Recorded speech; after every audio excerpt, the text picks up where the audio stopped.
Hello and welcome to this video course on ranking your YouTube channel higher. All right, so this is video number 1, and this is going to be the introduction to the YouTube video traffic course.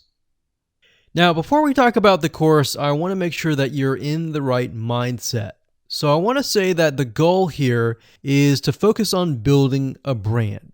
If you can start thinking that way, you're going to have a long-term strategy which will actually help you not only in the YouTube traffic and getting ranked on YouTube and getting natural organic traffic and all of that, but it'll also help you in many other ways as well. Now, while that may not make a lot of sense right now, it will in just a second. Now, this is not about throwing hundreds or even thousands of backlinks at your YouTube channel properties or videos. What you really want to do here is to focus on quality and not quantity here. And by doing that, it will actually help you in the long run, as you'll just see in just a minute. So before we get started and talk about the course, what I want to do now is give you a quick overview of what's inside this video course. Video number 1 is the introduction, of course. Video number 2 is what this is not about. And I want to make sure that I cover this because a lot of times when we talk about ranking on YouTube or Google or getting traffic or of any sort, there's a lot of assumptions that are made. So I want to make sure that we cover those assumptions and possibly roadblocks that are blocking your way. Video number 3, we'll talk about what Google wants and the strategy. If you understand what Google wants, then it'll make more sense on what the strategy is all about and how to implement it correctly. Video number 4, we'll talk about the ring, which is the strategy here.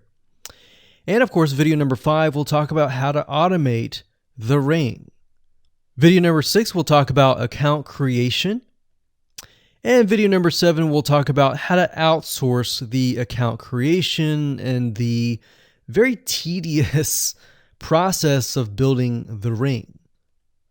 And of course, video number 8, we'll talk about testing this out.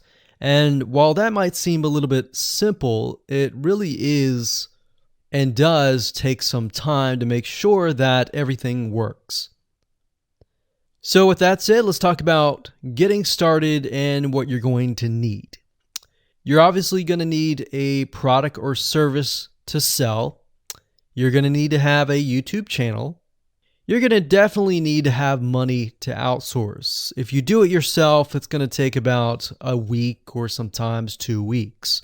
But once it's set up and is good to go, then everything is automated. But at the end of the day, your time is valuable, so I recommend just outsourcing this process. But knowing how everything works and all of that will allow you to teach whoever you outsource this to, or you can pick and choose people that we will recommend that we have used personally to set things up for you as well. So with that said, let's move on to video number 2. Hello and welcome back. This is video number 2, and we're going to talk about what this is not. One of the biggest mistakes that we see a lot of people make is they assume that they know certain things, they know the strategy, they bring in what they already know and what they've seen work, and automatically assume that that is what the strategy is about. But by doing that, what ends up happening is we see that people set themselves up for failure. And we don't want that for you. We want you to be able to succeed as much as possible. So that's why I'm covering what this is not. All right. So to ensure that you're able to successfully implement this strategy, we want to discuss things that you do not want to do. So as I mentioned earlier in the previous video, this is not about throwing hundreds or even thousands of backlinks at your YouTube channel or at your properties. In fact, YouTube has become very, very smart in figuring out if you are actually gaming the system. So what we're trying to do here is think of a strategy that works long term. So you want to focus on quality and not quantity here. It's better to get a few backlinks that are of quality rather than getting thousands of backlinks that don't even relate to your content. And we're not talking about automated softwares either. So like I said, Google's very smart in figuring out how to detect fake backlinks or computer-generated backlinks. They're able to detect patterns. So what you're trying to do here is not follow any sort of pattern whatsoever. You want to make sure that it looks natural as possible, because otherwise Google will penalize you in the future. May not be this month, may not be this next year. It may be the 2 years later kind of thing, or it might be even this month. So what you really want to do is focus on a long-term strategy that is going to last. Now, obviously, we're not going to know exactly if the strategy is going to last or not, but part of the strategy is figuring out what Google wants and fulfilling that. Now, one secret to knowing whether a strategy will last or not is to ask yourself these questions. So this strategy, along with other strategies, you should ask this question over and over. Is this a shortcut? And does this seem spammy? And best of all, will this upset your visitors? So the people that are coming to your YouTube channel via google.com or any other site, is this going to upset them? Because if it does, then guess what? Google is not going to like what you're doing, because they care more about the people that go to Google or go to YouTube and type in a keyword. They care more about them because they are who they are catering to, essentially. So now that that is out of the way, let's discuss what Google wants, which is really the crucial step in understanding why the strategy will work. So now that you have an idea, don't upset the visitors. If it's spammy, if it's a shortcut, this is going to upset them, right? So what is it that Google wants in relation to this? Well, we'll talk about that in the next video. Hello and welcome back. This is video number 3, and this is all about what Google wants and the strategy. Now, we don't know exactly whether this is true or not, but based on the data that we have seen and based on the data that not only has worked for us, but for many others, is that Google likes brands. Now, it's not necessarily that they are particularly liking brands because brands make a lot of money or anything like that, but what we've realized are certain variables that make a brand stand out.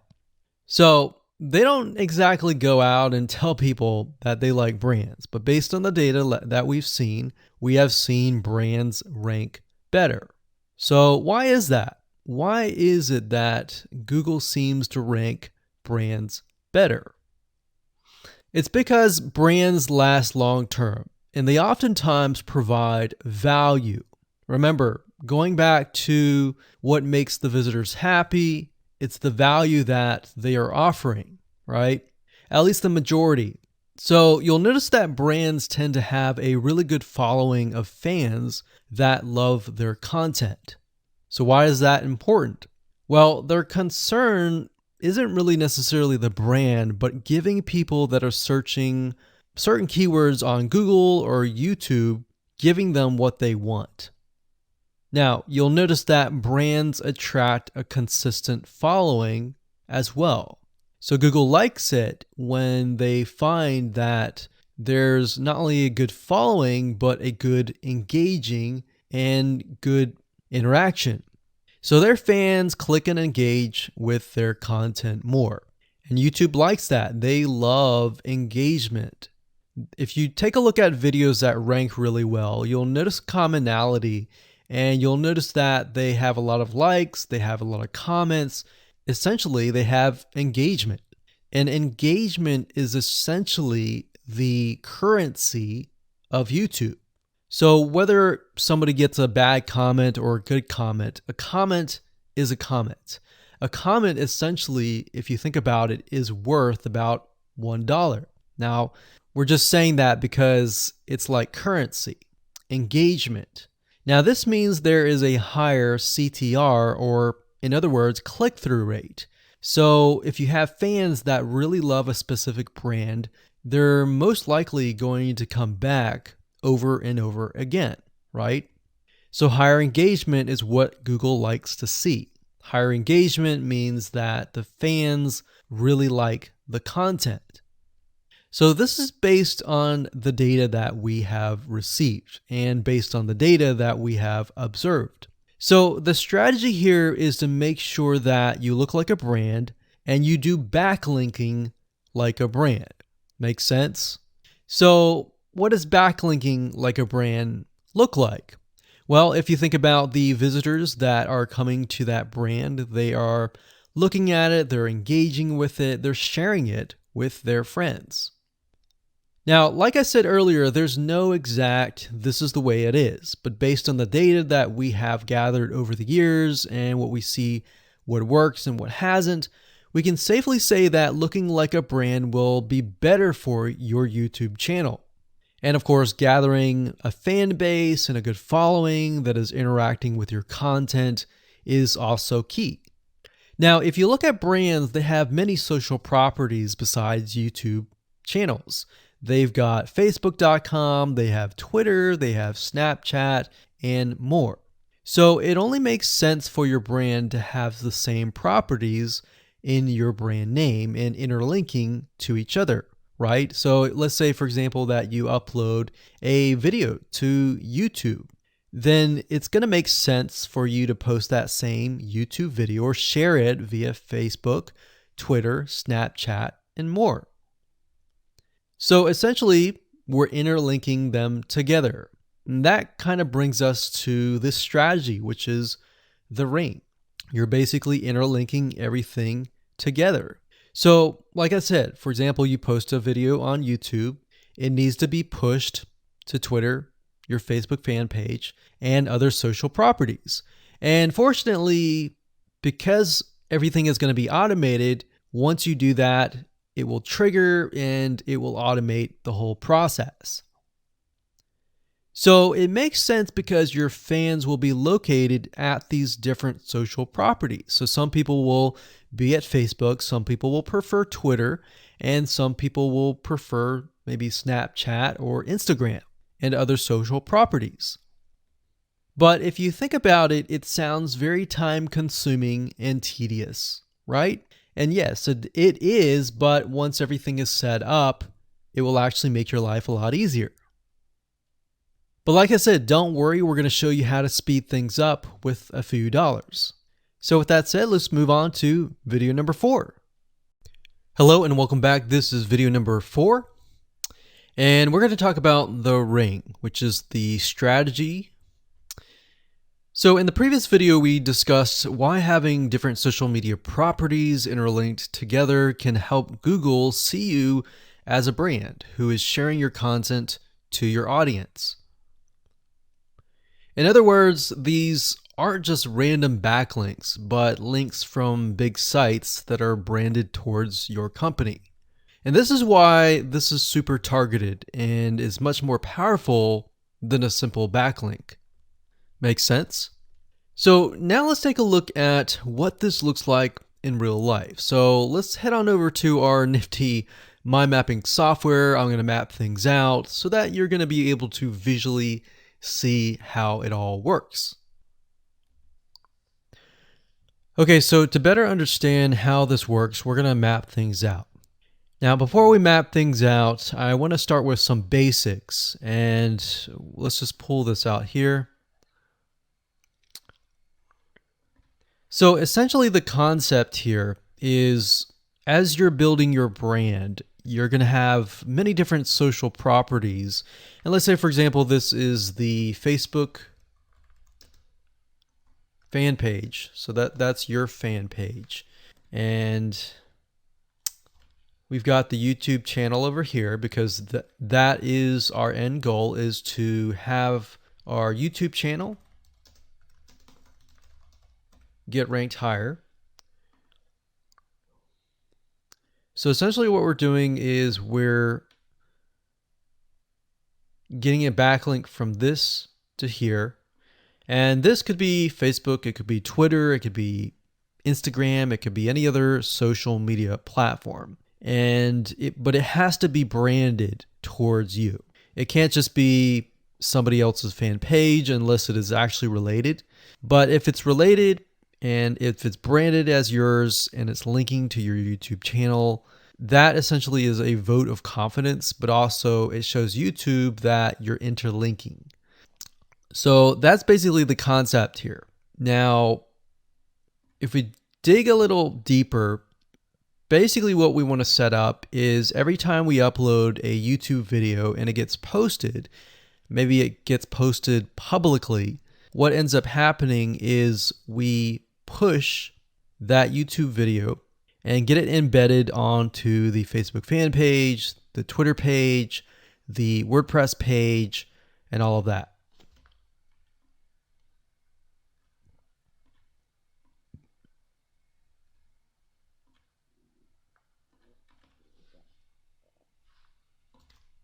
So we'll put Twitter.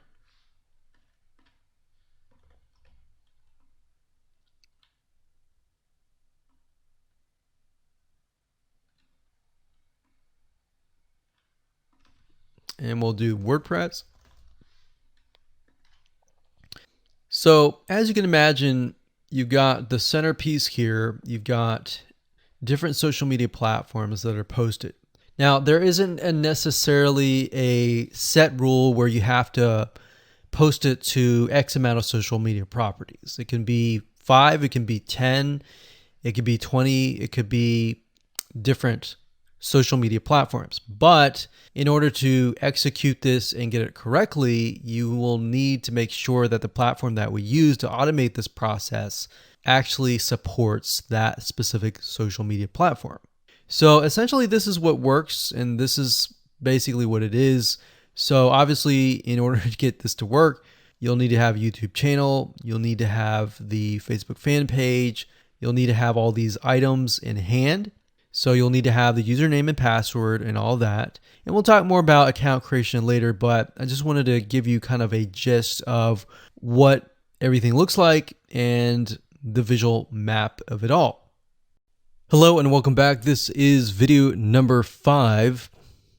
We're going to talk about how to automate the ring. Now that you understand how everything is interlinked, how everything is connected, and how you can kind of be creative and make your own ring.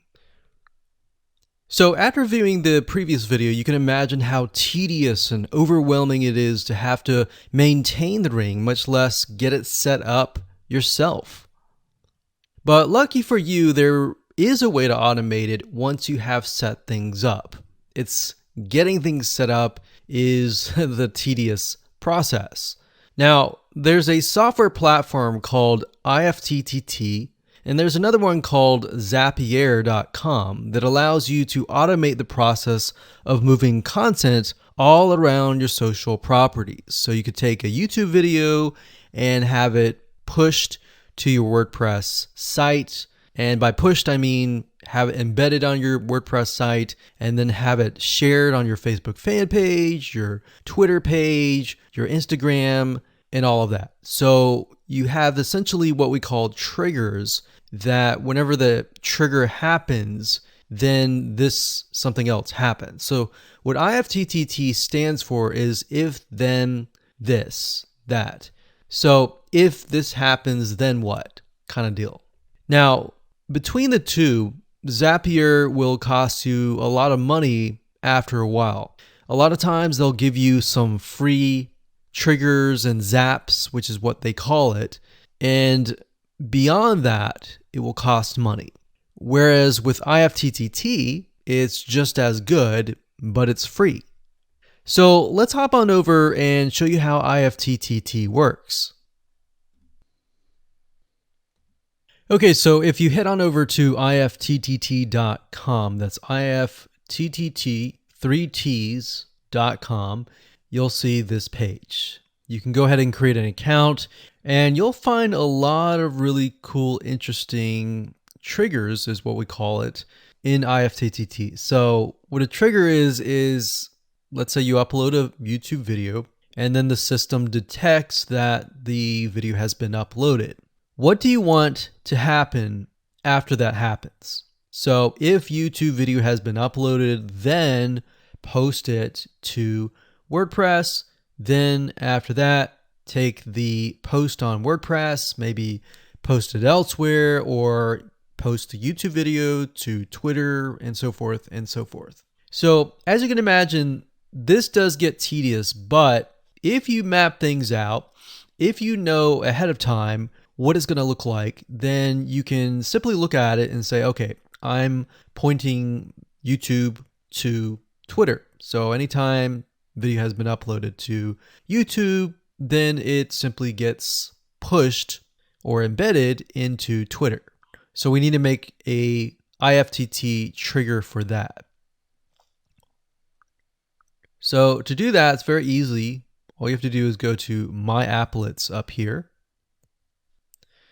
and you can do a search for applets. Now services over here, I'm not going to click that, but this tab here allows you to essentially connect to all of the services that you're going to be using. So for example, as you can see here, I've got Tumblr to Weebly, RSS to Google Drive, a YouTube like to OneNote, YouTube like to Facebook page. And the reason why you might want to have YouTube likes is, let's say for example that you already have maybe 50 videos on your YouTube channel, but you want to find a way to get those videos embedded. So what we figured out is that YouTube likes is the way to go. So obviously you can't re-upload a video that hasn't already been uploaded and is already getting thousands of views. The way you go about it is create a YouTube like trigger so that you can simply like it, and then it gets posted to throughout your network. Now, as you can see here, you can easily get lost in the mix of everything. So that's why I said visually map everything out first, and then from that point, then you can simply go in and set things up. So like Blogger to Weebly, YouTube to Facebook, YouTube to Blogger, YouTube to Instapaper, YouTube to DIIGO, YouTube to Google Plus page via Buffer, and all that. And we got YouTube to Tumblr, YouTube to Twitter. So it can go on and on and on if you really wanted to, or you can simply pick and choose what you want and what you don't want and go from there. Now, in order to turn them on, you can simply click here to turn them on. But for the sake of just showing you, this is what it looks like. So as you can see, the Tumblr to Weebly is activated. So when it is activated, it'll have the on button and the green light. Hello and welcome to video number 6, and we're going to talk about account creation. Okay, so obviously in order to set up the IFTTT ring, you need to have accounts for all of your branded social properties. So in other words, you need to have the username and password for Facebook, for Twitter, for all the other social media properties. Now, obviously, if you already have some, then great. You don't have to create those. But for the ones that you do not have, you want to be able to create those. Now, while that does sound very simple, there's a few things that you really need to focus on. So to make sure that you're successfully able to do this without risking your accounts being closed, and that does happen, we're going to cover a few things that you must do with all of your accounts. In fact, some of our accounts have been banned or closed by mistake because it has to be done a certain way. So you need to make sure that you have everything correct. Now, first, you need to have an email address, preferably a Gmail account or an email account that is reliable. And you need to have one email address for that. Typically, you want to have something that is branded as well, because you never know with these social media platforms if they're analyzing every step of the process. Now, most social media accounts we have found require you to have a unique telephone number.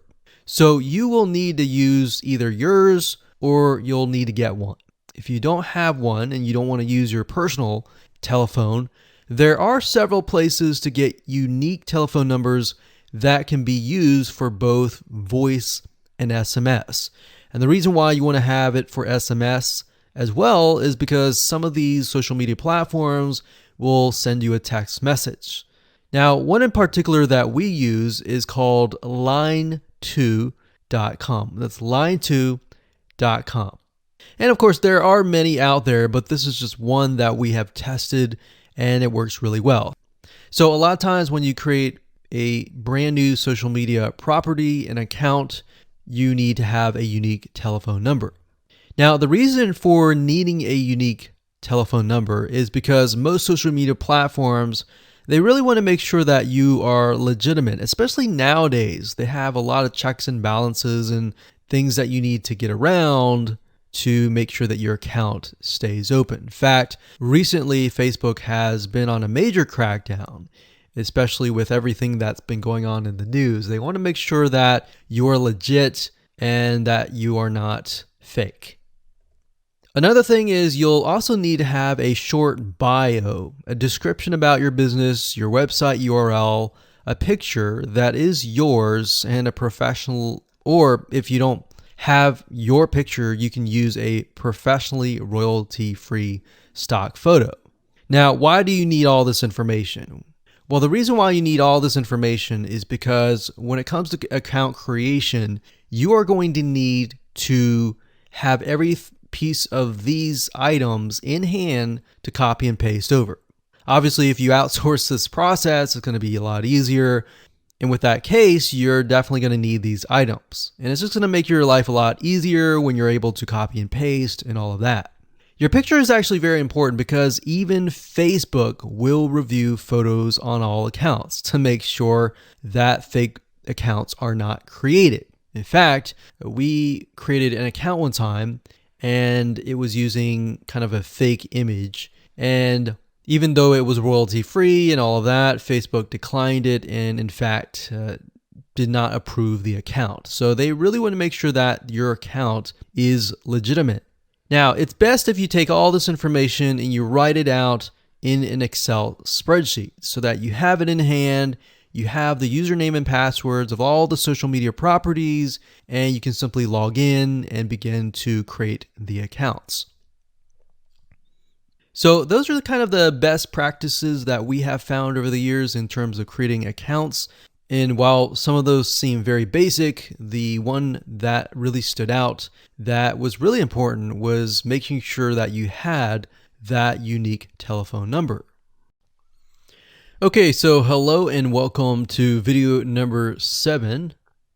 We're going to talk about outsourcing.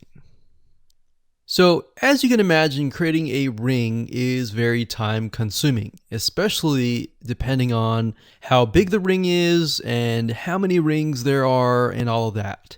So it can go anywhere from a few hours to a few days to even a few weeks. And that's the reality of it, is it takes hard work, but once it is set up and running, then you will begin to get better search engine ranking and you'll be able to get more exposure. So like I said, it can take a week or two for someone who's never done this before. In fact, if you outsource it, it's most likely going to take about a week for somebody who knows how to get things done, because account creation takes a lot of time, and then connecting everything from the triggers to the if else statements and all of that.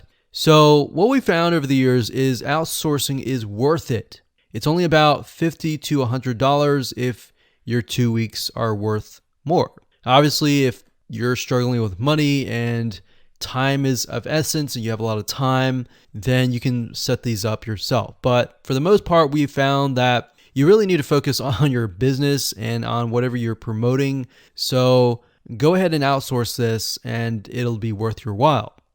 So let's discuss where you should go to find someone, and lucky for you, we've actually used several of these places. So we will show you particular vendors and freelancers that we have used so that you can simply just copy and paste.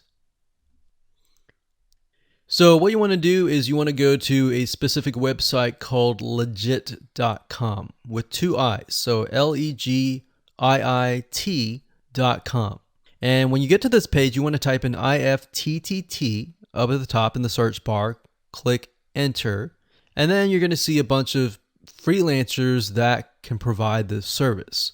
So as you can see here, it says I will create an IFTTT network, and as you can see, there are like 4 different rings. So typically one ring will cost you about $50. So this guy here, his name is Gemini Guy. We've actually used him before and gotten fairly good results.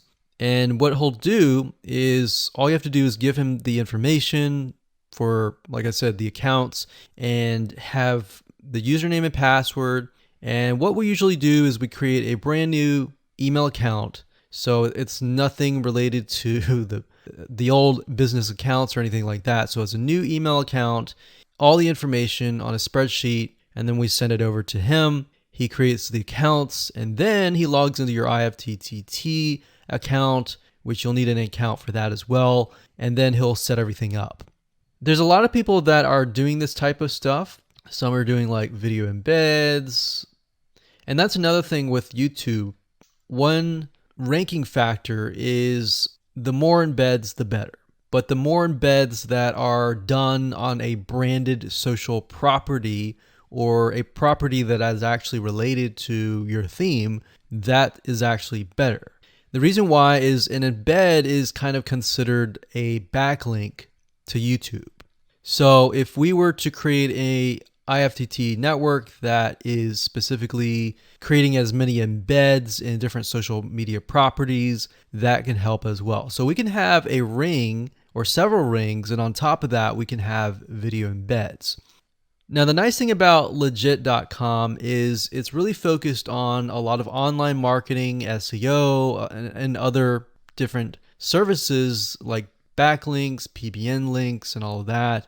But what we found is you don't want to get too fancy. You want to start out slow and work your way up. Because if you start just throwing a bunch of backlinks or even video embeds right away, it doesn't look natural, right? If you release a piece of content, sometimes it can take a week or weeks until you start getting hundreds or even thousands of likes or engagement. So you don't want to throw thousands or even hundreds of thousands of backlinks right away, right? So that's not going to look natural. And going back to what we talked about earlier in the previous videos, does it look natural? If it doesn't look natural or doesn't seem natural, then that can be a problem. So legit.com is an awesome site to go to. And this guy right here, Gemini Guy, like I said, is someone that we've used. Now, obviously, you can go to these other people and look at the reviews and see if they have good reviews and see what other people are saying. Hello and welcome to video number 8. This is all about testing and making sure that you understand how to test it to make sure that it works.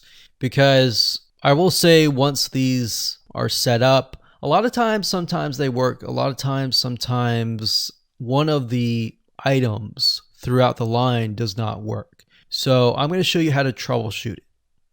So whether you created the ring yourself or you hired somebody to do it, testing is very, very important. In fact, we outsource most of our rings, but yet we still have to go back and test it out. A lot of times when these freelancers are in the mode, they'll test it out, but they're really relying on you to test it out because they can't upload a YouTube video to your YouTube channel unless they have access. And a lot of times we don't give them access for, privacy and security reasons.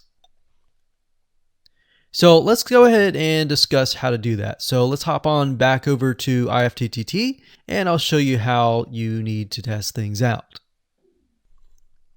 Okay, so we're back at IFTTT, and what I recommend that you do is you open up the Excel spreadsheet that the freelancer gives you or that you've created yourself. And on that Excel spreadsheet, it should have your username and password and all the links to all of the accounts that were created. So in that case, how do we test it out? Well, obviously we're going to need to upload a video to YouTube.